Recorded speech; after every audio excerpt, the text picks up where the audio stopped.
for giving the answers to Hindus or non-Muslim media, should we have to read Gita, Bible, etc.? The brother posed that to give the answer to the Hindu or the media, should we read the Gita or the Bible? It is not fard in Islam, it is mustahab, you can read. Because this is what Allah says, the verse I quoted earlier, in the earlier answer. Surah Al-Imran chapter 3 verse 64 says, Ta'alaw ila kalmatin sawa'im bainana bainakum. Come to common terms as between us and you. Now how will we come to common terms until we don't know what the scripture says? So in this context, we should read the scriptures, not fard. I feel it is mustab. It is one of the strategies shown by Allah subhanahu wa ta'ala and our Prophet. When our Prophet said, Balligu anni walau ayah, propagate even if you know one verse, it's a hadith of Sahih Bukhari. It continues and says, there is no problem if you quote the scriptures of the Ahl Kitab.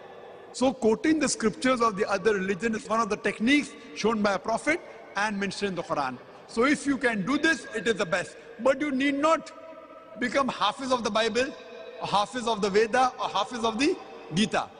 You should know the verses which are important for doing da'wah. Should not waste your time doing hifz. You can do hifz of the Quran. Not waste your time. And neither am I the Hafiz of the Bible, neither of the Quran. I would like to be, but I'm not. Neither of the Vedas, neither of the Bhagavad Gita. But I know those verses of the Veda which are required for da'wah. Those verses of the Bible which are quoted by Christian missionaries. So you think I know more than the Christian missionary, which inshallah, alhamdulillah, I know. But I have mastered this art, which you know Sheikh Deedat, mashallah. He is the person who inspired me. May Allah grant him Jannah. He was a great inspiration for thousands of youngsters, including me. So the thing is that you need not waste time, but you should know that portion which is required for da'wah and to convey to them the message of Islam, as Quran says, which are similar things. If you do this, inshallah, it will help you to convey the message of Islam. I understand there are lots and lots of questions, but we have a time to keep, a deadline to complete. From Shakil Ahmed, Jazakallah Doctor, please tell us, all Muslims, what is the share to run a 24 hours Islamic channel? We are ready to invest.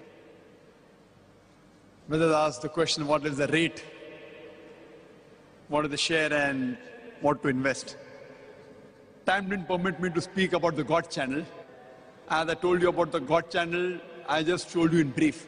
This God channel, which is the most popular among the Christian channel, it publicizes that if you give £1 a year, it will help in giving this message of God channel to 5 homes every year. That means if you give £20, the statement says, it will go to 100 homes every year. If you give £200, it will go to 1,000 homes every year. If you give £1,000, 5,000 homes every year. This is how they are. And God channel is minting money. See, as far as Peace TV is concerned, there are many projects that have been launched by Muslims that you invest this money and you get so much profit and you will get returns, etc. As far as we are concerned, it is not a commercial channel at all, our channel. Whatever you put in, you will get your returns in Akhirah. Inshallah. Multiple times. Allah says in the Quran in Surah Baqarah chapter number 2, verse number 261, if you sow 1 grain in the way of Allah subhanahu wa ta'ala, Allah will give you 7 years, each year bearing 100 corn. That means 700 times profit. In business terminology, 70,000% profit. And Allah does not stop there. He tells He will give you multiple more. So whoever helps in this channel, inshallah, in the Akhirah, he will get multiple times of reward. Whatever it is, people are most welcome. Again, what ajr you will get is not depending how much you give, it's depending how much percentage you give. So if a rich man gives me a lot of money, $100,000, $1 million, but a poor man gives $100,000 or $1 million, maybe just less than 1% of his wealth. But the poor man gives me $10, which will be 50% of his saving, he will get more ajr. And the channel will run mainly because of Allah's help. See what dawah I do. I don't consider myself to be an extra intelligent person. Believe me, I was a stammerer. People who know me from childhood, I was a stammerer. If you ask me, what is my name is Zakir. And that person Therefore, I read the dua of Musa alayhi salam, who was also a stammerer. Rabbi shrah li sadri, wa yassir li amri, wahlul uqdatam min lisani yafqahu qawli. Oh my Lord, expand my breast for me. Remove the impediment for my speech so that the people will hear me. So it is Allah's help. I don't consider we are very intelligent. So in this channel also basically we require Allah's help. And Allah has His ways how He helps people. So whatever a person gives, in charity I always say, look at the percentage. I tell the rich people, don't look at the amount you're giving. You decide that inshallah, besides the zakat that I give, I will give 20% of my earnings every month. 25%, 30%. See, when a person is poor, he wouldn't mind, okay, I will give maybe 20% of my earning, which may be suppose $100. But when he becomes a billionaire, that 20% becomes $1 million, then his heart takes, oh, millions of dollars. Would you fail to realize 80% you have got in your coffer? A good businessman should increase this percentage. So always I tell the rich people that when you donate, stipulate a percentage of your income. The money per se, so do business with Allah subhanahu wa ta'ala. The best business you can do is with Allah subhanahu wa ta'ala. The maximum returns you'll get. So, put a figure, 20%, 25%, 30% or whatever you want to earn, I'm going to spend in the way of Allah subhanahu wa ta'ala besides the zakat. And inshallah you'll find that Allah will give you more in this world and the akhirah. Hope that answers the question. The next question from the brother. Assalamu alaikum. My name is Riaz Ahmed. I'm in sales and marketing profession. Well, my question to doctor is, we all know that the Western media is giving a wrong picture about Islam and Muslims. We all agree that. But the worst part and the painful part is, how come in some of the Muslim countries and also in this part of this world, even the media is using the same title, terrorist and all, to those people? But there's a question that the non-Muslims are using media, and unfortunately some of the Muslims are using that word. So that's what I'm asking. You have to go and ask those people, not me. You have to ask those people. And what happened that many of the Muslims, due to ignorance, they start agreeing. As I give you the example, a Muslim coming and telling me the Taliban are bad. He was ignorant, not that he was against Taliban.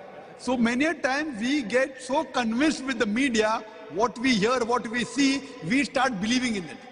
So what we should do, we as Muslims should remove the cobweb even from the eyes of these type of Muslims, besides answering the non-Muslim media.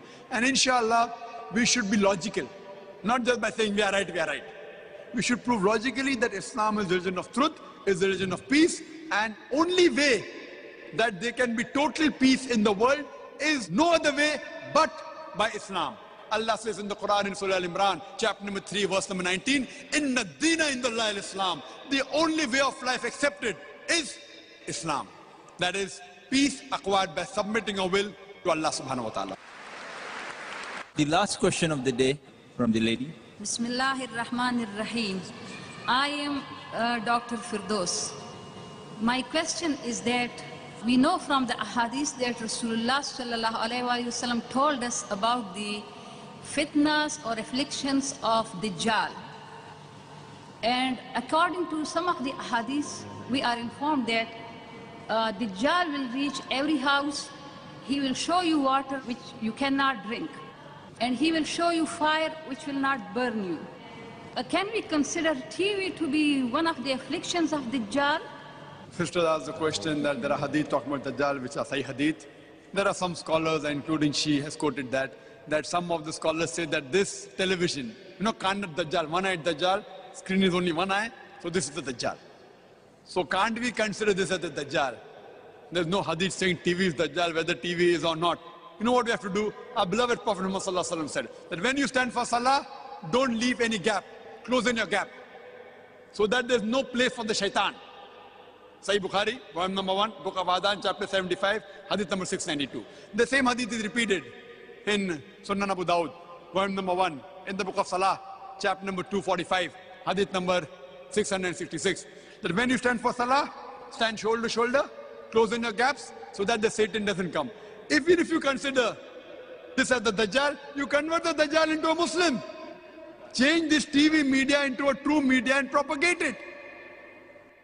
There is no proof that television is a Dajjal. But even if you consider it to be a Dajjal, what we have to do is we have to use this media to propagate the haqq, so that we can testify to Allah subhanahu wa ta'ala that we have tried our level best to convey the message to the world and give the message of Islam to the whole of humankind. Wa akhir da'wana alhamdulillahi rabbil alameen. Brother Arif Julfar would propose the vote of thanks.